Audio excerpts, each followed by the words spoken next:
على آل إبراهيم في العالمين إنك حميد مجيد.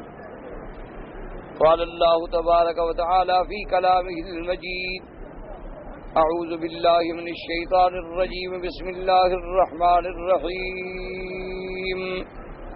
ألم تر إلى الذين أوتوا نصيبا من الكتاب يشترون الضلالة ويريدون أن تضلوا السبيل والله أعلم بأعدائكم وكفى بالله وليا وكفى بالله نصيرا.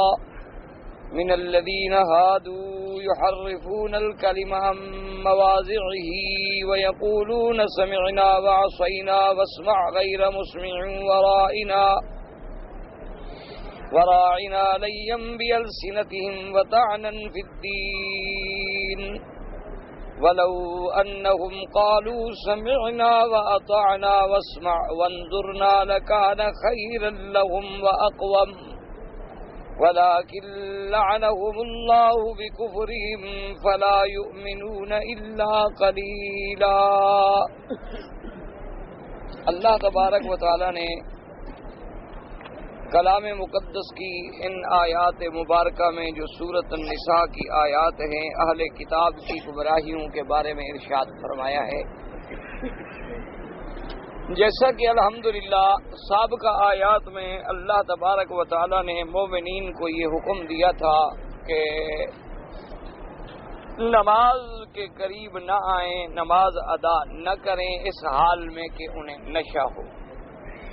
یہ اس وقت کے احکام تھے جب شراب حرام نہیں ہوئی تھی. یعنی ابتدا میں حکم آیا تھا کہ بھئی نماز کے اوقات میں شراب نہ پئیں، کیونکہ اگر آدمی نشے میں ہو تو وہ جانتا بھی نہیں کہ میں کیا پڑھ رہا ہوں اور کیا کہہ رہا ہوں. اس کی تفصیل الحمدللہ آپ سن چکے ہیں. اور اس کے بعد پھر اللہ تبارک و تعالی نے احکامات بیان فرمائے تھے جنب کے کہ ولا جنبا الا عابری سبیل، کہ اگر کوئی آدمی حالت جنب میں ہے، جنابت میں ہے، مرد ہے یا عورت ہے، وہ مسجد میں نہ ٹھہرے، مسجد میں نہ بیٹھے، مسجد میں قیام نہ کرے. ہاں اگر مجبوری ہے کہ اور کوئی راستہ نہیں، مسجد سے گزر کے جانا ہے پانی کی جگہ پر تو گزر سکتا ہے، ورنہ مسجد میں حالت جنب میں یا حالت حیض میں یا حالت نفاس میں بیٹھنا، قیام کرنا، سونا جو ہے وہ منع ہے، کیونکہ مساجد جو ہیں وہ اللہ کے گھر ہیں. اور ان دو باتوں سے ہمیں یہ بات بھی سمجھ آئی اللہ کے قرآن سے کہ اللہ پاک یہ چاہتے ہیں کہ بندہ جب میری دربار میں حاضر ہو تو وہ عقلاً بھی پاک ہو، جسماً بھی پاک ہو اور قلباً بھی پاک ہو. کیا معنی کہ اگر اس کے دل کے اندر شرک ہے تو پھر بھی اس کی حاضری کا، نماز کا کوئی فائدہ نہیں، کہ مشرک کی کوئی عبادت جو ہے وہ اللہ کے ہاں قبول ہی نہیں ہوتی.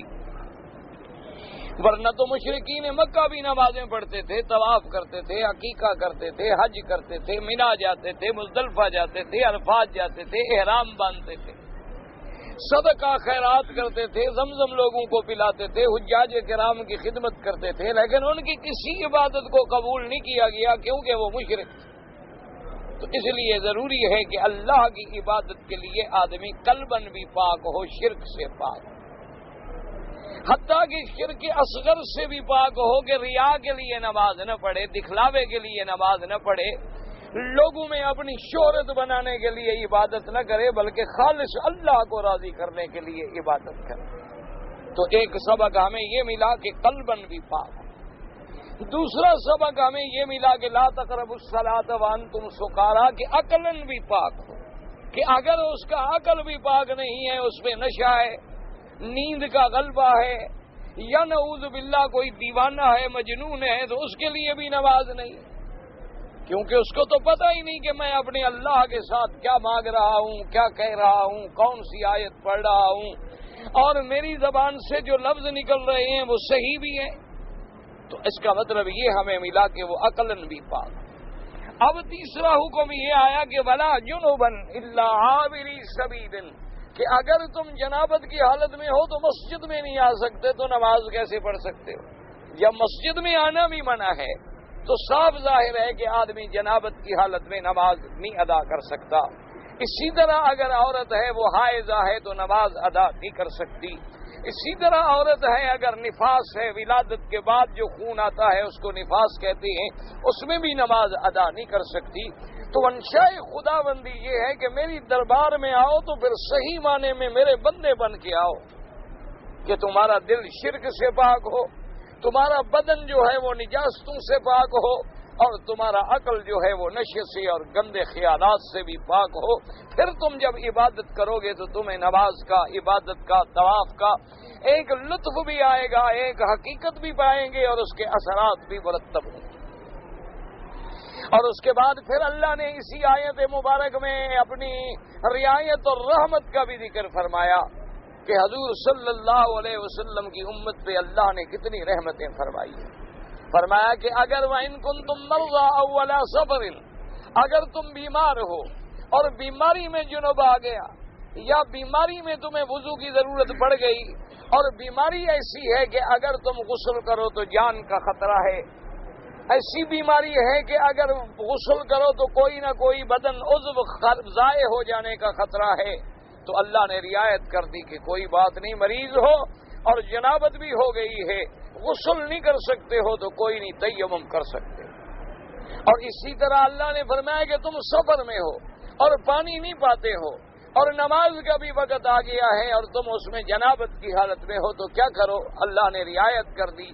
اور یہ رحمت جو ہے صرف حضور پاک صلی اللہ علیہ وآلہ آلہ واصحابہ وسلم تسلیما کثیرا کثیرا کی امت کو ملی ہے کہ پہلی امتوں کی نماز مسجد کے بغیر نہیں ہوتی تھی، وضو کے بغیر نہیں ہوتی تھی. اللہ پاک نے رعایت کی. حضور نے فرمایا جعلت لی الارض مسجدا وطہورا، اللہ نے پوری زمین جو ہے ہمارے لیے پاک کر دی اور ہمارے لیے اس کے لیے تیمم جو ہے ہمارے لیے آسان کر دیا کہ اگر تمہیں پانی نہ ملے تو کوئی پریشان ہونے کی ضرورت نہیں ہے. مٹی پہ، پاک مٹی پہ یہ شرط ہے کہ سعیدن طیبہ، کہ وہ مٹی پاک ہو، وہاں کوئی گندگی نہ ہو، کوئی پلیدی نہ ہو، کوئی ایسے اثرات نہ ہوں. اور اسی طرح جیسے بعض بھائی پتھر پہ تیمم شروع کر دیتے ہیں، مٹی ہونا ضروری ہے. اگر پتھر صاف ہے، مٹی کوئی نہیں، تیمم نہیں ہو سکتا. تیمم کے لیے ضرورت ہے کہ مٹی ہو. فتیمموا صعیدا طیبا، اور جنابت میں بھی وہی تیمم ہے جو وضو کے لیے تیمم. اور اسی طرح اللہ تبارک و تعالی نے یہ بھی ارشاد فرما دیا کہ اگر تم میں سے کوئی آدمی اگر وہ اپنی قضائے حاجت پوری کرنے کے بعد، یعنی پیشاب کے بعد، اپنا پاخانہ کرنے کے بعد اپنے بدن کو صاف کرے، پانی ملے تو سبحان اللہ، کیونکہ اسی وجہ سے اللہ نے انصار مدینہ کی تعریف فرمائی تھی کہ انصار مدینہ جو ہیں وہ لوگ جو ہیں وہ پانی استعمال کرتے تھے اپنے بدن کی صفائی کے لیے، صرف ڈیلے پر یا پتھروں پہ اکتفا نہیں کرتے. تو اللہ نے قرآن میں ان کی مدح بیان کی کہ میرے مدنی صلی اللہ علیہ وسلم، آپ کے مدینے میں ایسے بندے بھی ہیں یحبون ان یتطہروا، جو محبوب رکھتے ہیں اس بات کو کہ پاکیزہ ہوں اور پاکیزگی حاصل کریں. اور اللہ تبارک و تعالیٰ کو بھی پاک پاک رہنے والے، پاکیزگی حاصل کرنے والے لوگ جو ہیں وہ محبوب ہیں. تو اس لیے اسلام جو ہے اس نے نظافت کو عبادت قرار دیا ہے کہ آپ اپنے بدن کو صاف کریں اور عبادت کا درجہ اور ثواب بھی حاصل کریں. تو اللہ کا حکم ہے. ہاں اگر ایک آدمی ہے اس نے اپنی ضرورت پوری کر لی لیکن پانی نہیں ہے تو اب وہ کیا کرے کہ اپنے بدن کو ڈیلے کے ساتھ، اور شریعت نے یہ بھی حکم دے دیا کہ استنجا کرنا ہے تو ہڈی کے ساتھ نہ کیا کریں، کیونکہ ہڈی جو ہے یہ جن کا لیے خوراک ہے کہ جب انسان گوشت کھا کے ہڈیاں پھینک دیتا ہے تو وہ ہڈیاں جنات اٹھاتے ہیں اور وہ جب ان کو چوستے ہیں تو ان کے لیے اسی پہ گوشت پیدا کر دیا جاتا ہے. تو اسلام نے حکم دیا کہ ذات اخوانکم الجن، کہ یہ تمہارے بھائی جن جو ہیں ان کی خوراک ہے، لہذا اس کو گندگی میں استعمال نہ کریں. اسی طرح حکم ہے کہ کسی ایسی چیز سے بھی استنجا نہ کریں جو انسان کو زخم کر دے یا انسان کو تکلیف پہنچائے. آج کے دور میں ٹیشو ہے، کاغذ ہے، بن گئے ہیں، ان سے بھی استنجا کرنا جائز ہے. اگر پانی نہ ملے تو پھر تیمم کر لیں، اور جب تک پانی نہ ملے آپ تیمم کر کے نمازیں ادا کر سکتے ہیں. اور اسی طرح اللہ تبارک و تعالی نے ایک اور مسئلہ بھی ارشاد فرما دیا کہ او لامستم النساء، کہ اگر کسی نے اپنی بیوی کے ساتھ ملاقات کی ہے اس میں دو قول تھے، جیسے میں نے عرض کیا تھا کہ ایک قول تو یہ ہے کہ مجرد آدمی وضو کرنے کے بعد اگر اپنی بیوی کو بھی ہاتھ لگائے تو وضو ٹوٹ جاتا ہے۔ امام شافعی رحمت اللہ علیہ اور امام مالک رحمت اللہ علیہ کا یہ قول مبارک ہے کہ لامستم کا معنی ہے مس کرنا، یعنی اگر کسی نے چھو لیا، اپنی بیوی کو ہاتھ لگا لیا، عورت کو ہاتھ لگ گیا تو وضو ٹوٹ گیا، وہ دوبارہ وضو کرے، اور پانی نہیں ہے تو تیمم کرے۔ لیکن امام ابو حنیفہ رحمت اللہ علیہ اور باقی ائمہ کرام جو ہیں ان کا قول یہ ہے کہ لامستم النساء سے مراد یہ ہے کہ اگر میاں بیوی جماع کریں، اگر میاں بیوی ملیں، لفظ تو مس ہے لیکن کنایا جو ہے وہ جماع سے ہے، ورنہ صرف ہاتھ لگانے سے جو ہے وضو نہیں ٹوٹتا۔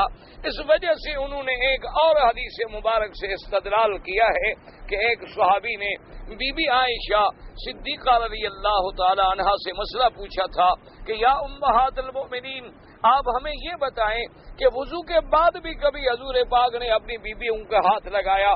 تو بی بی صاحبہ نے فرمایا کہ ہاں، کان یقبل بعض نسائہ، آپ اپنی بعض بیویوں کو بوسہ بھی دیتے تب بھی وضو نہیں فرماتے تھے۔ تو اس لیے انہوں نے اس حدیث سے مبارک سے استدلال کیا ہے، تو انہوں نے کہا کہ یہاں جو لفظ ہے لامستم، اس کا مراد جو ہے وہ جماع ہے، کیونکہ قرآن پاک کی بہت ساری آیتوں میں یہ لفظ جو ہے اسی معنی میں استعمال ہوا ہے۔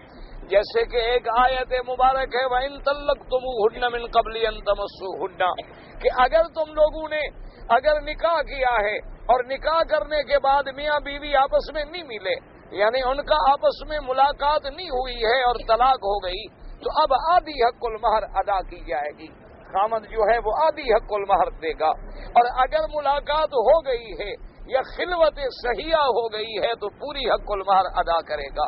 اور اسی طرح تیسری جگہ پر بھی اللہ نے فرمایا اذا نکحتم المؤمنات، اگر تم نے عورتوں سے نکاح کیا ہے اور ابھی تم نے اپنی بیوی کو ہاتھ نہیں لگایا، ملاقات نہیں ہوئی، صرف نکاح ہوا اور تم نے طلاق دے دی، تو اب عورت پہ کوئی عدت نہیں ہے، عورت کو عدت گزارنے کی کوئی ضرورت نہیں ہے، کیونکہ عورت اس کے گھر میں نہیں آئی، صرف نکاح کے بعد طلاق ہوئی ہے، تو وہاں عدت نہیں ہوتی۔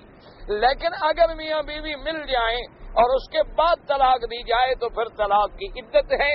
بعض ائمہ کرام فرماتے ہیں کہ 3 طہر گزارے، اور امام ابو حنیفہ رحمت اللہ علیہ فرماتے ہیں کہ 3 حیض، یعنی جب 3 حیض گزر جائیں تو اب عورت کی عدت گزر گئی، اب دوسری جگہ وہ نکاح کر سکتی ہے، عدت گزرنے سے پہلے کسی دوسری جگہ وہ عورت نکاح نہیں کر سکتی۔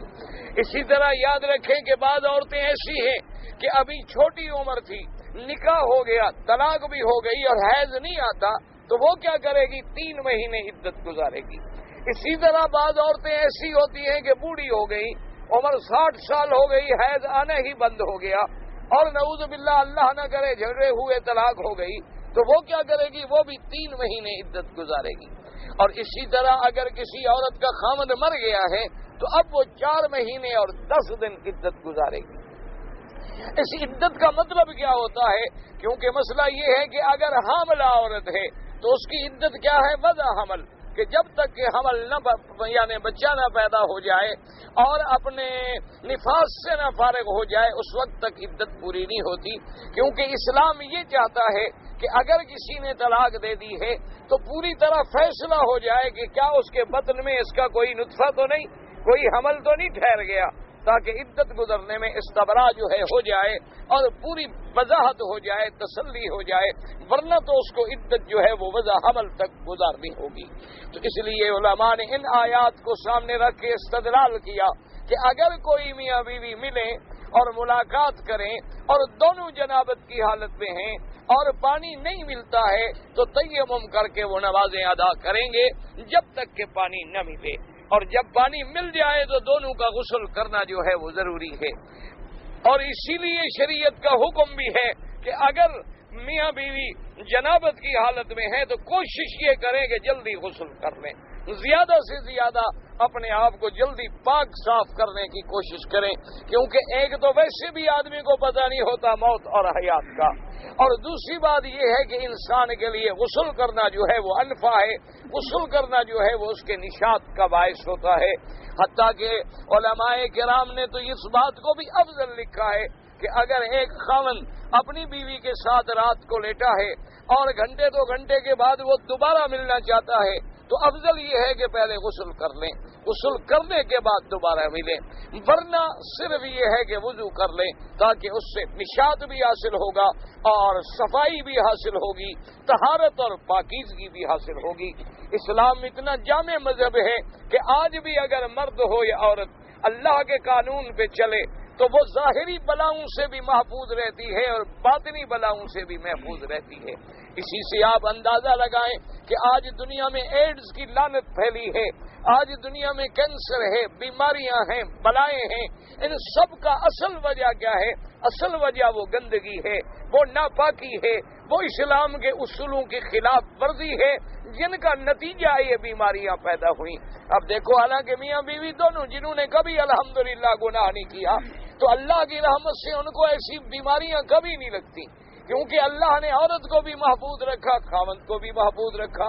اب اگر خدا نہ کرے خاوند بد کردار ہے یا عورت بد کردار ہے تو پتہ نہیں کہاں کہاں کی بیماریاں وہ ڈھونڈ کے لائے گی، کہاں کہاں کی مرضیں ان کے اندر ہوں گی جو دوسروں کو لگ جائیں گی۔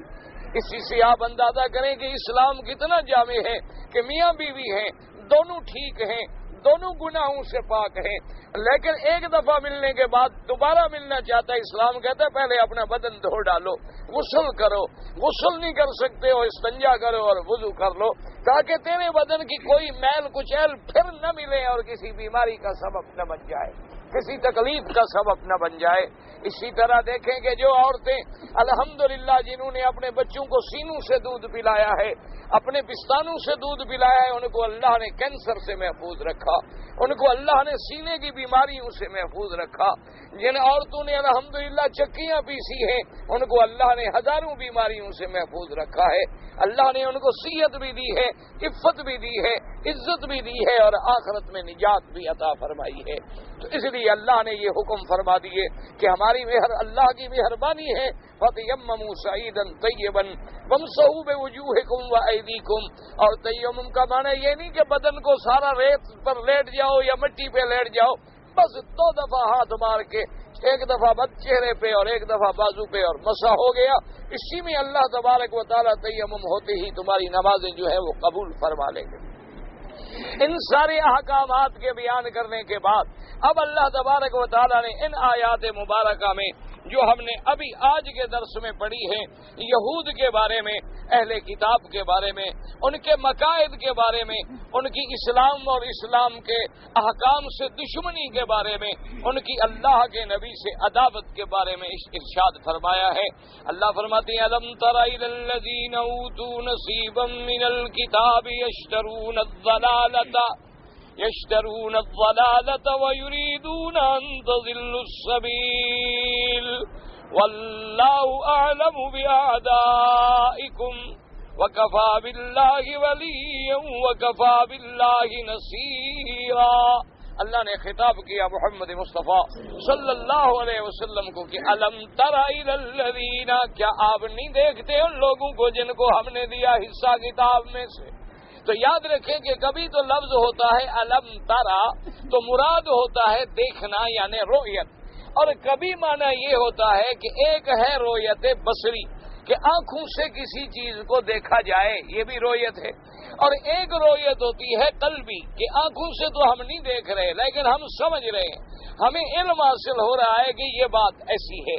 اب جیسے دیکھیں اللہ نے فرمایا الم ترا کیف فعل ربک باصحاب الفیل، اللہ نے خطاب کیا اپنے پاک پیارے نبی کو، سیدنا محمد عربی کو صلی اللہ علیہ وعلی آلہ واصحابہ وسلم کو۔ اللہ نے فرمایا کہ میرے مدنی کیا آپ نہیں دیکھتے کہ تیرے رب نے ہاتھی والیوں سے کیا کیا ہے؟ تو اب حالانکہ حضور نے تو ہاتھیوں والا قصہ دیکھا ہی نہیں، کیونکہ حضور صلی اللہ علیہ وسلم ولد فی سنۃ الفیل، جس سال ہاتھیوں کا بادشاہ آیا کعبۃ اللہ پہ حملہ کرنے، اسی سال میں میرے مدنی پاک پیدا ہوئے ہیں۔ حضور صلی اللہ علیہ وسلم کا وہ سن ولادت ہے. اب حضور پاک نے تو وہ قصہ نہیں دیکھا، لیکن مانا کیا ہوگا کہ الم تر کیف فعل ربک الم تعلم یا محمد صلی اللہ علیہ وسلم. میرے مدنی، کیا آپ نہیں جانتے کہ ہاتھیوں کے ساتھ ہم نے کیا کیا؟ ہاتھی والے بادشاہ کے ساتھ ہم نے کیا کیا جس نے ہمارے کعبے کو گرانے کا ارادہ کیا تھا. تو قاعدہ یہ ہوتا ہے کہ جب کوئی بات اتنی مشہور ہو، اتنی معروف ہو کہ اس کی بات ایسی ہے جیسے آپ دیکھ رہے ہوں، تو وہاں ایسے الفاظ آتی ہیں کہ الم ترا، جیسے اللہ نے یہاں فرمایا الم ترا الی الذین اوتوا نصیبا من الکتاب.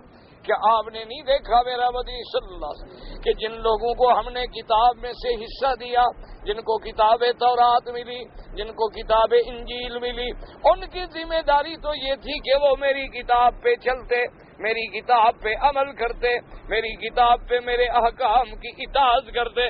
لیکن دیکھا آپ نے کیا کرتے ہیں؟ یشترون الضلالۃ ویریدون ان تضلوا السبیل. وہ خرید کرتی ہیں گمراہی. یاد رکھو، کوئی گمراہی خرید تو نہیں کرتا. کون چاہتا ہے کہ پیسے دے کے کیا مجھے گمراہی دو؟ لیکن قاعدہ یہ ہے کہ اسلام نے ایسے احکام میں لفظ جو ہے خریداری کے استعمال کیے ہیں، کیونکہ اصل وجہ کیا ہے کہ جو آدمی بھی گمراہ بنتے ہیں یا جو لوگ بھی اللہ کے کتاب کو بدلتے ہیں، جو بھی اللہ کے احکام کو بدلتے ہیں، تو مقصد کیا ہوتا ہے؟ مقصد لالچ ہے، مقصد دنیا ہے، مقصد پیسہ حاصل کرنا ہے. اس دور میں بھی آپ دیکھ لیں کہ جو لوگ جھوٹے واقعات بیان کرتے ہیں، اللہ کے دین کو بدل دیتے ہیں، بڑا آدمی کوئی مسئلہ پوچھے تو بدل دیتے ہیں، غریب مسئلہ پوچھے تو بدل دیتے ہیں، ان کا مقصد کیا ہوتا ہے؟ یا دولت حاصل کرنا یا اقتدار حاصل کرنا. تو اس کا مطلب یہ ہے کہ وہ بھی تو بے شرا کر رہے ہیں، خریداری کر رہے ہیں نا، فائدہ اٹھا رہے ہیں. جیسے اللہ پاک نے وہاں بھی ذکر فرمایا ان اللہ اشتری من المؤمنین انفسهم واموالهم بان لهم الجنہ. اللہ نے فرمایا ہم بھی مومنوں سے سودا کرتے ہیں کہ تم اپنی جان و مال میرے راستے پہ قربان کرو اور مجھ سے جنت لے لو. تم نے مرنا تو ایک دن ضرور ہے، ہر آدمی پہ موت آنی ہے، ہر آدمی نے مر جانا ہے، کسی نے اس دنیا میں نہیں رہنا. لیکن اگر وہ موت اللہ کے راستے میں آئے، اگر وہ موت اسلام کے لیے آئے، اگر وہ موت دین کے لیے آئے، اگر وہ موت راہ حق میں آئے، تو کتنا بڑا مرتبہ ہے کہ اللہ تمہارے ساتھ سودا فرما رہے ہیں. کیونکہ تم جان دے رہے ہو، اللہ جنت دے رہے ہیں، تو گویا یہ بھی بے شرع ہے. اور علماء نے فرمایا کہ اس لفظ کے اختیار کرنے میں ایک حکمت ہوتی ہے کہ جیسے ہر آدمی چاہتا ہے کہ میں سودا بیچوں اور نفع کماؤں، تو ان کا مقصد بھی چونکہ نفع کمانا ہے. لیکن اللہ نے فرمایا کیسے بدبخت ہیں یہ لوگ کہ یہ خرید کیا رہے ہیں؟ گمراہی لے رہے ہیں. یہ تو نفع کیا اٹھا رہے ہیں، اور صرف خود نہیں گمراہی لے رہے، دوسروں کو بھی گمراہی کا راستہ دکھانا چاہتے ہیں. اس لیے فرمایا لم تر الی الذین اوتوا نصیبا من الکتاب یشترون الضلالۃ ویریدون ان تضلوا السبیل واللہ اعلم باعدائکم. اللہ نے فرمایا اللہ جانتے ہیں تمہارے دشمنوں کو. اللہ کے آگے کوئی چھپا ہوا نہیں ہے. یہ یہود کتنی چکر چلا لیں، یہ کتنی قید استعمال کریں، یہ کتنی مکر کر لیں، اللہ تیرے دشمنوں کو جانتے ہیں. اس سے اشارہ ہوتا ہے کہ میرا مدنی ہم تیری حفاظت کریں گے. جب ہم تیرے دشمنوں کو جانتے ہیں تو تمہیں بچانے کی طاقت بھی تو رکھتے ہیں. اس لیے آپ دیکھیں کہ یہودیوں نے کون سا مکر ہے جو حضور کے خلاف استعمال نہیں کیا. عین جنگ کے عالم میں بھاگ جانا، حضور صلی اللہ علیہ وسلم کا ساتھ چھوڑ دینا، حضور صلی اللہ علیہ وسلم کے کھانے میں زہر ملا دینا، حضور صلی اللہ علیہ وسلم پہ لبید ابن العاصم یہودی کا جادو کر دینا، حضور صلی اللہ علیہ وسلم کی قتل کی سازش کرنا، حضور کو بلانا کہ آپ تشریف لے آئیں، ہم مدد کرنے کے لیے، چندہ دینے کے لیے تیار ہیں. اور میرے آقا جب مدینہ منورہ سے یہودیوں کے گھر تشریف لے جانے کا ارادہ فرماتے ہیں تو یہودیوں نے پہلے کیا مکر کیا کہ اپنے مکان کے نیچے دیوار کے قریب حضور کے بیٹھنے کی بڑی اچھی سی جگہ بنائی کہ یہاں حضور کو بٹھائیں گے. دیوار کا سایہ ہے، ٹھنڈی ٹھنڈی ہوائیں چل رہی ہیں، اور اصل ان کا مقصد کیا تھا کہ اوپر ایک بدبخت کو چھپا دیا کہ تم ایک بڑا پتھر لے کے اوپر بیٹھ جاؤ، جب حضور صلی اللہ علیہ وسلم تشریف لے آئیں یہاں آ کے بیٹھ جائیں تو تم اوپر سے پتھر گرا دینا تاکہ حضور صلی اللہ علیہ وسلم کو ہم شہید کر دیں۔ تو اتنے بڑے مکر کیے، میرے آقا تشریف لے چلے، اللہ نے جبریل بھیجا کہ میرے مدنی آپ اس جگہ نہ بیٹھے، دشمنوں نے اوپر سازش کی ہوئی ہے۔ تو اللہ تبارک و تعالیٰ فرماتے ہیں کہ وہ جو بھی مکر کریں، یمکرون ویمکر اللہ واللہ خیر الماکرین، اللہ نے فرمایا یہ جتنی تدبیریں کریں، یہ جتنی خفیہ چالیں چلیں، یہ جتنی چپکے سے چالیں کریں، لیکن اللہ سب سے بہتر تدبیر کرنے والے، اللہ کی تدبیر کا کون مقابلہ کر سکتا ہے؟ اللہ نے فرمایا انہم یکیدون کیدا واکید کیدا فمہل الکافرین امہلہم رویدا۔ اللہ نے فرمایا میرا مدنی یہ آپ کو نقصان دینے کے لیے، اسلام کو نقصان دینے کے لیے، مسلمانوں کو نقصان دینے کے لیے مکر کرتے ہیں۔ مکر کا معنی کیا ہوتا ہے؟ ایسا خفیہ طریقے سے کسی کو نقصان پہنچاؤ کہ پتہ بھی نہ چلے، اس کو کہتے ہیں مکر، یعنی ایسا خفیہ طریقہ استعمال کرو کہ وہ تمہیں دوست سمجھتا رہے اور تم دوست بن کے خنجر مار دو، تو یہ مکر ہوتا ہے۔ اللہ نے فرمایا یہ کیا مکر کریں گے؟ ہم جب تدبیر کریں گے تو ہماری تدبیر کا یہ کیا مقابلہ کر سکتے ہیں؟ اس لیے ہم نے بھی ان کو مہلت دے رکھی ہے اور یہ خوش ہو رہے ہیں کہ دیکھو جی ہمیں دولت مل گئی، ہمیں پیسہ مل گیا، ہمیں عزت مل گئی، لیکن یہ نہیں سمجھتے کہ اللہ کی طرف سے یہ رسی ہے، اللہ کی طرف سے یہ ڈھیل ہے، اللہ کی طرف سے یہ مہلت ہے، اور جب میرا مولا پکڑیں گے تو اس وقت پھر تمہیں کوئی چھڑانے والا نہیں ہوگا۔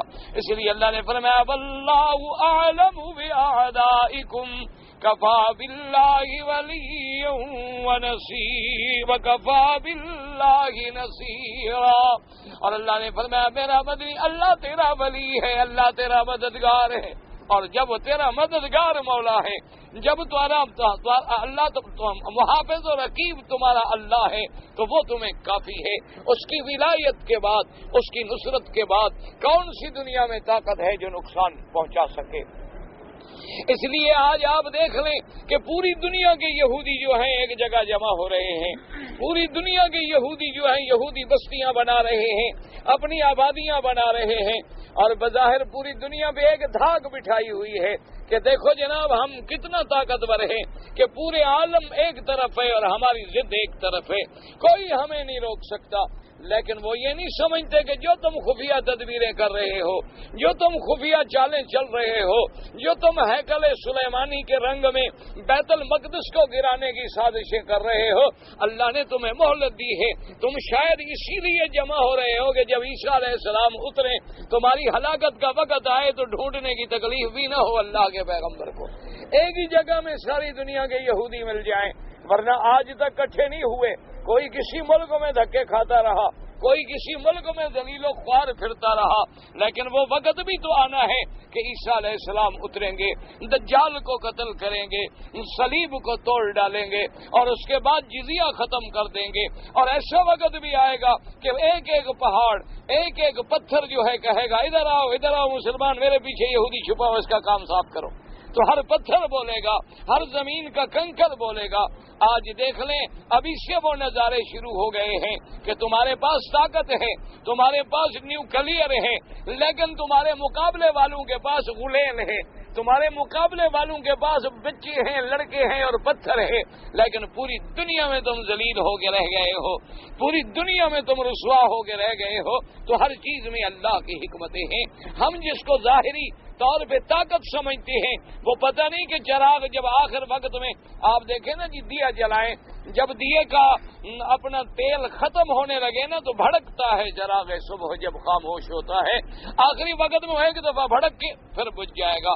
آپ نے دیکھے ہوں گے کہ لیمپ ہیں، تیل ختم ہونے لگے تو آخری بھڑک دکھاتے ہیں اور اس کے بعد ہمیشہ کے لیے بجھ جاتے ہیں۔ پتہ نہیں یہ تمہاری آخری بھڑک ہو، اللہ نے تمہیں بجھانے کے لیے، مٹانے کے لیے اکٹھا کیا ہو، کیونکہ جب بھی تم پہ عذاب آیا تم بیت المقدس میں تھے، جب بخت و نصر آیا جس نے 6 لاکھ یہودیوں کو 2 دن میں قتل کر دیا، اور اس کے بعد جب بھی تم پر عذاب آیا ہے تو اسی جگہ آیا ہے، اب بھی اللہ نے تمہیں اسی جگہ اکٹھا کیا ہو۔ یہ اللہ تبارک و تعالیٰ کی حکمتیں ہیں، اللہ تعالیٰ کے فیصلے ہیں، اللہ تبارک و تعالیٰ ہی اس کو بہتر جانتے ہیں۔ اب اللہ فرماتے ہیں کہ ان کی دشمنی کا عالم دیکھیں من الذين هادوا يحرفون الكلم عن مواضعه ويقولون سمعنا وعصينا واسمع غير مسمع ورائنا ليا بألسنتهم وطعنا في الدين. اللہ نے فرمایا بعض یہودی ایسے ہیں یحرفون الکلم عن مواضعہ، یہ اللہ کی کتاب میں تحریف کرتی ہیں، اللہ کی کتاب میں تبدیل کرتی ہیں، اپنی جگہ سے کلمات کو بدل دیتی ہیں. اب یاد رکھیں کہ تحریف دو قسم کی ہوتی ہے.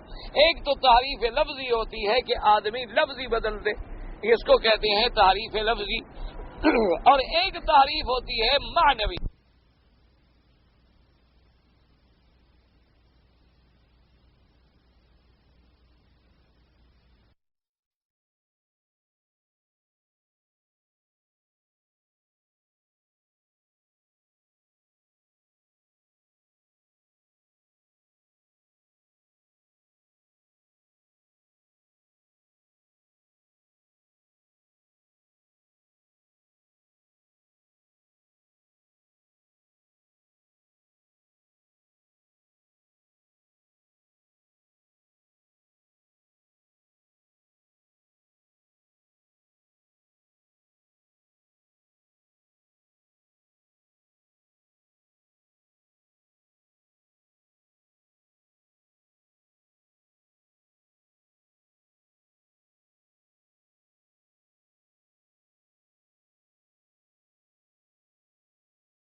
لفظ وہی رہے لیکن معنی بدل دیں، کیونکہ یہ قاعدہ ہے۔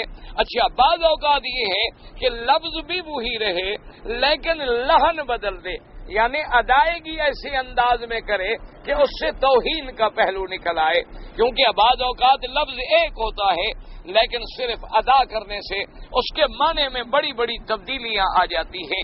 اب دیکھیں نا جی، ایک تو ہے لفظ کا بدل دینا، جیسے آپ دیکھیں ایک لفظ ہے محرم، اگر آپ محرم لکھیں گے اور نیچے ایک نقطہ لگا دیں تو کیا بن جائے گا؟ مجرم۔ صرف ایک نقطے لگانے سے کتنا فرق پڑ گیا۔ اچھا، لفظ ہے فَأَبَوْ، اگر آپ اس کے اوپر ایک نقطہ اور بڑھا دیں بن جائے گا فَأَتَوْ۔ ابو کا معنی انکار ہے، اتو کا معنی اقرار ہے اور آنا ہے اور حاضر ہونا ہے۔ اچھا، اسی طرح اللہم اغفر، اگر غین کا نقطہ اڑا لیں تو کیا بن جائے گا؟ اغفر۔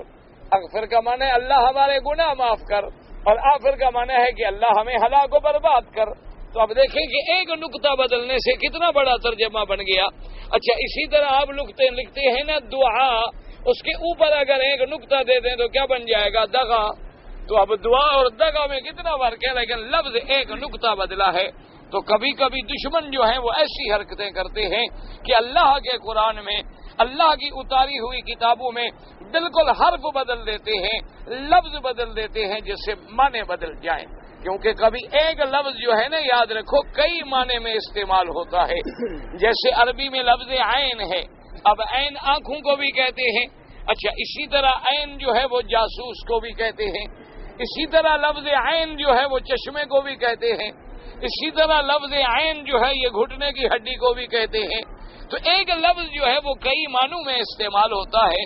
تو یہ یہودیوں کی عادت تھی، یہ یہودیوں کی وتیرہ تھا کہ وہ اللہ کی کتاب کو بدل دیتے تھے۔ اور یہودیوں کے بعد پھر یہ مرض کس میں آئی؟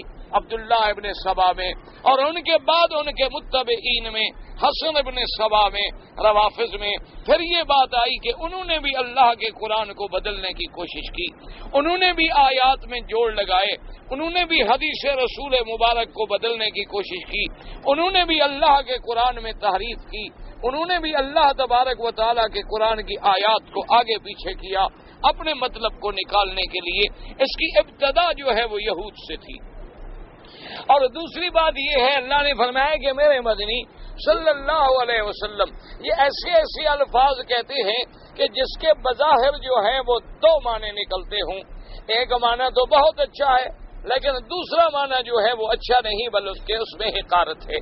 کیا معنی؟ جب یہ حضور کی خدمت میں آتے تو کیا کہتے؟ سمعنا وعصینا، سمعنا وعصینا، کہ میرا مدنی ہم نے آپ کی بات سن لی اور ہم نے سب کی بات کو چھوڑ دیا۔ سمعنا وعصینا، یعنی ہم نے سب کا انکار کیا لیکن آپ کی غلامی کی۔ اب یہ معنی تو بہت اچھا ہے، اب یہ معنی تو بہت اچھا ہے کہ حضور ہم نے جب آپ کی بات سن لی تو ساری دنیا کی بات کو ہم نے چھوڑ دیا۔ لیکن وہ ترجمہ کیا لیتے تھے؟ سمعنا وعصینا، ہم نے سن لیا اور چھوڑ دیا، نافرمانی کی، حالانکہ لفظ وہی ہے۔ اب اس کا دوسرا ترجمہ چونکہ نعوذ باللہ بڑا غلط ہے کہ جیسے آپ کہیں ٹھیک ہے میں نے سن لیا، میں نہیں مانتا، تو وہ اس انداز میں ترجمہ ہو گیا کہ سمعنا وعصینا، ہم نے آپ کی بات سنا اور نہیں مانا۔ اچھا، اسی طرح کا آپ کہتے واسمع غیر مسمع، حضور آپ سنیں اور آپ کو نہ سنایا جائے۔ کیا مانا؟ یعنی حضور آپ سنیں اور ہر اچھی بات آپ سنیں، اور خدا کرے کبھی آپ کو کوئی غلط بات سننی نہ پڑے۔ غیر مسمعن، کبھی آپ دکھ والی بات، کبھی وہ بات جو آپ کی شان کے خلاف ہو، خدا کرے آپ نہ جیسے آپ کہتے ہیں نا، اللہ میاں آپ کو کبھی بری خبر نہ سنوائے، اللہ میاں آپ کو کبھی بری بات نہ سنوائے۔ تو اب یہ ترجمہ تو بہت اچھا تھا، لیکن ایک ترجمہ یہ تھا کہ واسمع غیر مسمع، کہ آپ سن لیجیے اور آپ کی بات نہ سنی جائے، آپ کی بات کی کوئی حیثیت اور کوئی قیمت ہی نہ رہے۔ اچھا، اور اسی طرح کبھی کہتے رائنا، اب رائنا کا ایک ترجمہ تو بڑا اچھا تھا کہ یا رسول پاک ہماری آپ رعایت کریں، مہربانی فرمائیں، ہمیں بھی موقع دیں بات کرنے کا، ہمیں بھی حضور عرض کرنے کی اجازت دیں۔ اور ایک معنی تھا رائنا کا، وہ حکارت کے ساتھ، یہ کون ہے؟ یہ تو حقیر آدمی ہے، نعوذ باللہ۔ لیم بالسنتہم، اللہ نے فرمایا کہ زبان کو ذرا سا ہیر پھیر کر کے اس ترجمے کو وہ بجائے مدح کے تحقیر میں بدل دیتے ہیں۔ جیسے اس کا میں آپ کو بطور مثال عرض کروں کہ اردو زبان میں ایک لفظ ہے کیا بات ہے. اب دیکھیں نا جی، آپ کسی سے پوچھیں کہ بھی کیا بات ہے تو ایک سوال ہے، آپ پوچھ رہے ہیں کہ کیا بات ہے. اچھا، ایک آدمی کو آپ کہیں کیا بات ہے، حالانکہ لفظ وہی ہے لیکن اب آپ ڈرا رہے ہیں اس کو. اچھا، اسی لفظ کو تھوڑا سا آپ ذرا کھینچ لیں کہ کیا بات ہے تو مانا ہوتا ہے یار بڑی اچھی بات، بڑی تعریف، کمال کر دیا تم نے، کیا بات ہے، تم نے کیسی بات کی. حالانکہ لفظ وہی کیا بات ہے، لیکن صرف ادا کرنے میں، صرف لحن کے بدلنے میں ترجمہ جو ہے کہاں کا کہاں چلا گیا، کس سے کس مقام پہ چلا گیا. اچھا، کبھی ایک لفظ جو ہوتا ہے وہ دو معنوں میں استعمال ہوتا ہے.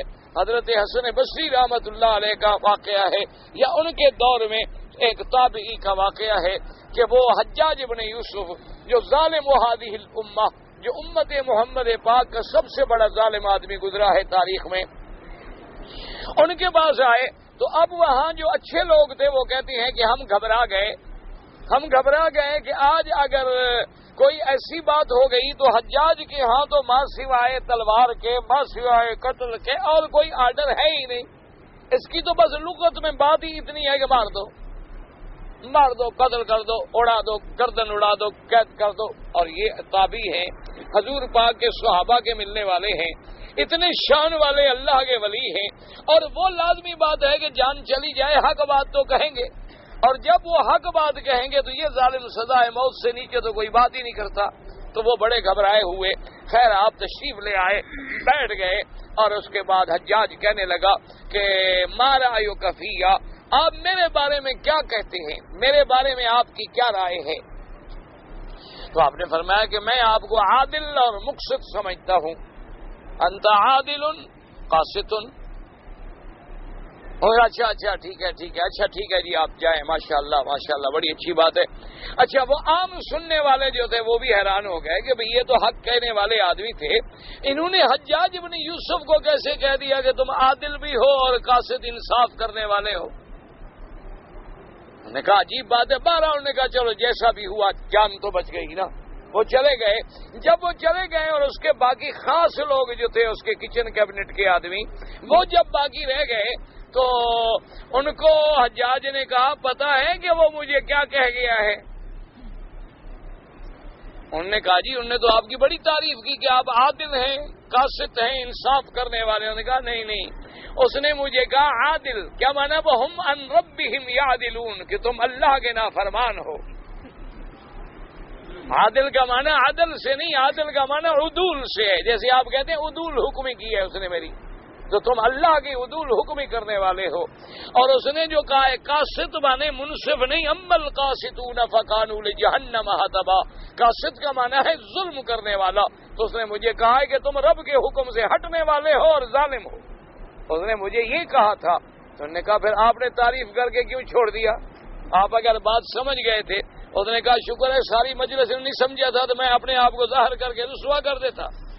جب لوگوں کو بات سمجھ نہیں آئی تو میں نے بھی اپنا پردہ رکھ لیا کہ چلو ٹھیک ہے، اچھی بات ہے، وہ یہی سمجھیں گے یہ میری تعریف کر گیا ہے. تو براہ لفظ ایک ہوتا ہے لیکن اس کے معنی استعمال کے اندر بہت بڑا فرق ہوتا ہے. اب دیکھیں نا، ایک لفظ ہے الامی. امی کا معنی کیا ہوتا ہے؟ ماں سے پیدا ہونے والا، ان پڑھ. لیکن جب یہی لفظ میرے مدنی کے ساتھ لگا دیں تو شان ہے. دیکھو نا، آپ کسی کو کہیں بھی تم ان پڑھ ہو تو یہ تو شکایت ہے نا. لیکن جب حضور کی صفت النبی الامی، کہ وہ میرا مدنی جس نے کسی سے نہیں پڑھا اور ساری دنیا کو پڑھا دیا. پڑھا کسی سے نہیں، کسی استاد کے سامنے نہیں بیٹھے، کسی کے سامنے اپنے زانو نہیں بٹھائے، کیونکہ ہم نہیں چاہتے تھے کہ کوئی میرے مدنی کا استاد بنے تو استاد کی شان زیادہ ہوتی ہے اور محمد سے تو کسی کی شان زیادہ نہیں. تو اس لیے ہم نے اپنے نبی کو خود پڑھا دیا ہے. دیکھو میرا نبی امی ہے لیکن ساری کائنات کو پڑھا رہا ہے. اس لیے اب وہی لفظ جب میرے نبی کے ساتھ لگا تو شان والا بن گیا. تم نے کانٹوں کو چھوا اور گلستان کر دیا. حضور نے اگر کانٹوں کو بھی ہاتھ رکھا تو وہ بھی پھول بن گئے. لیکن وہی لفظ اگر ہمارے ساتھ لگے، بھئی تم امی ان پڑھو، تو مانا توہین ہے. تو لفظ ایک ہے لیکن اس کے اپنے اپنے مقامات استعمال ہیں. اس لیے اللہ نے فرمایا کہ یہ دیکھو بدبخت کبھی آ کے کہتے ہیں سمعنا وعصینا، اور کہتے ہیں وَاسْمَعْ غَيْرَ مُسْمِعٍ وَرَائِنَا، فرمایا کیوں لَيَّمْ بِأَلْسِنَتِهِمْ وَطَعْنًا فِي الدِّينِ، ان کا مقصد کیا ہے کہ اپنے زبانوں کو پھیر کے اور دین پہ تان کر کے ایسے الفاظ استعمال کرتے ہیں۔ اگر ان کی نیت ٹھیک ہوتی، اگر یہ اندر باہر سے پاک ہوتے، وَلَوْ أَنَّهُمْ قَالُوا سَمِعْنَا وَأَطَعْنَا، اگر یہ کہتے میرا مدنی ہم نے تیری بات سنی اور ہم نے اطاعت، تو کوئی شبہ بھی نہ رہتا، کوئی شک بھی نہ پڑتا۔ اور کہتے وَاسْمَعْ وَانظُرْنَا، حضور آپ سنیں اور ہمیشہ اچھی باتیں سنیں، وَانظُرْنَا، حضور ہمیں مہلت دیں، مہربانی فرمائیں، ہماری طرف بھی توجہ فرمائیں۔ لَكَانَ خَيْرًا لَهُمْ وَأَقْوَمَ، تو ان کا ایسی بات کہنا جس میں کوئی شبہ بھی نہ پڑے، اور اس سے مسئلہ بھی سمجھ لیں کہ حضور کی شان مقدس اتنی اونچی ہے، آمنہ کے لال کی شان اتنی اونچی ہے، اللہ کے کروڑوں صلاۃ و سلام ہوں، کبھی زبان سے ایسا لفظ بھی نہ نکالا جائے جو کہیں کروڑویں درجے میں حضور کی شان میں کمی کا ذریعہ بنے۔ اس لیے بعض علماء کہتے ہیں کہ حضور کو یہ نہ کہیں میرے یار، کہتے ہیں کیونکہ یہ لفظ حضور کی شان کے برابر نہیں، کیونکہ آدمی عام کہہ دیتا ہے یہ میرا یار ہے، میرا یار ہے، اور نبی بھی وہی یار ہے، انہوں نے کہا ایسا لفظ استعمال نہ کرے، ایسا لفظ بھی نہ ہے، حالانکہ جو استعمال کرے گا مانا ہے محبوب، حضور سب کے محبوب ہیں، اللہ تبارک و تعالیٰ کے محبوب ہیں، محبوب رب العالمین ہیں، محبوب کائنات ہیں، لیکن کوئی ایسا لفظ جو ہے استعمال نہ کریں اور جو میرے مدنی سرکار کے شان میں ذرا سی کمی کا باعث بنے۔ جیسے کبھی کبھی ہے نا جی، بعض شاعر کہہ دیتے ہیں ڈھولا، بعض ایسے کہہ دیتے بھئی یہ لفظ ایسے لفظ ہی نہیں ہے جو میرے واگ نبی کے ساتھ لگ سکے، ان کے ساتھ تو ایسا لفظ لگائیں جو حضور کی شان کے مطابق ہو، یعنی تیری نیت بھی بری نہ ہو، لیکن پھر بھی اگر کوئی کروڑواں درجہ حضور کی شان میں کوتاہی کا نکلا تو ایمان ختم، کیونکہ وہاں تو دربار اتنا نازک ہے کہ اپنی آواز بھی اونچی نہ کریں، اگر آواز اونچی ہو جائے تو تمہاری ساری نیکیاں اللہ نے فرمایا برباد کر دوں گا۔ تو جہاں آواز اونچی نہ ہو سکے، جہاں آدمی، اس لیے علماء نے لکھا ہے کہ مدینہ منورہ جائیں، مسجد نبوی میں جائیں، صلاۃ و سلام پڑھنے جائیں، تو علماء نے لکھا ہے ایسے ادب سے چلو کہ تیرے پاؤں کی آواز بھی پیدا نہ ہو، یہ نہیں کہ ٹھا ٹھا کر کے بھاگتے جاؤ، یہ نہیں ہے کہ بس دوڑ رہے اور جا رہے اور جیسے ہمارے ماشاءاللہ جا رہے ہوتے چیخ رہے ہوتے ہیں، الصلاۃ والسلام لگے ہوتے ہیں، یہ منع ہے شریعت میں، یہ بے ادبی ہے حضور کی شان کے اندر۔ حضور صلی اللہ علیہ وسلم کے دربار میں جب جائیں، جب ریاض الجنہ میں جائیں، جب مسجد نبوی میں جائیں، زبان پہ درود ہو اور بالکل خشوع ہو، خضوع ہو، ادب ہو، اور ایسے آدمی سوچ کے جائے جیسے حضور کے سامنے زندگی میں جائے تو کیسے جاتا، اور قطعاً پاؤں سے بھی آواز پیدا نہ ہو، صلاۃ و سلام پڑھیں تو اتنا نہ چیخیں کہ اگر حضور کی زندگی میں آپ چیختے تو اجازت ہوتی چیخنے کی آپ کو، اس لیے حکم ہے کہ نہ زیادہ زور سے پڑھیں، نہ زیادہ آہستہ پڑھیں، نہ زیادہ دور کھڑے ہوں، نہ زیادہ قریب لگ جائیں، بڑے ادب کے ساتھ سنت کے مطابق صلاۃ و سلام پڑھے جائیں۔ اسی طرح علماء کرام نے ترجیح دی ہے کہ وہ درود پاک جو حضور نے خود سکھلایا ہے، جو حضور پاک نے ہمیں خود پڑھایا ہے، سب سے افضل درود جو ہے وہ ہے جو آپ نماز میں پڑھتے ہیں، جس کو آپ کہتے ہیں صلاۃ ابراہیمی، کیونکہ بڑے بڑے عاشقوں نے درود لکھے ہیں، لیکن پتہ نہیں کوئی ایسا لفظ آ جائے جو حضور کو قبول نہ ہو، جو حضور صلی اللہ علیہ وسلم کے شایان شان نہ ہو، تو ہم تو سمجھیں گے درود پڑھ رہے ہیں اور قیامت میں پکڑے جائیں۔ تو اس لیے افضل وہ ہے جو ہم نماز میں درود پڑھتے ہیں، جس کا اس بات حدیثوں میں موجود ہے، جو صحابہ نے پڑھا ہے، اور جو درود نماز میں خود میرے پاک محمد نے پڑھا ہے صلی اللہ علیہ وسلم۔ حضور بھی تو نماز میں یہی درود پڑھتے تھے نا، اللہم صلی علی محمد وعلی آل محمد کما صلیت علی ابراہیم وعلی آل ابراہیم وبارک علی محمد وعلی آل محمد کما بارکت علی ابراہیم وعلی آل ابراہیم فی العالمین انک حمید مجید۔ اس لیے حضور کی شان اتنا عرفہ ہے، اتنی بلند ہے کہ آدمی بڑے ادب کے ساتھ اس لیے اللہ نے فرمایا لیکن یہ یہودی ایسا کیوں؟ وَلَٰكِن لَّعَنَهُمُ اللَّهُ بِكُفْرِهِمْ فَلَا يُؤْمِنُونَ إِلَّا قَلِيلًا، لیکن اللہ نے ان پہ لعنت کی، اللہ نے ان کو اپنی رحمت سے دور کر دیا، کیوں؟ ان کے کفر کی وجہ سے، ورنہ اللہ کسی کو بلا وجہ سزا نہیں دیتے، اللہ کسی پہ عذاب نہیں کرتے، اللہ کسی کو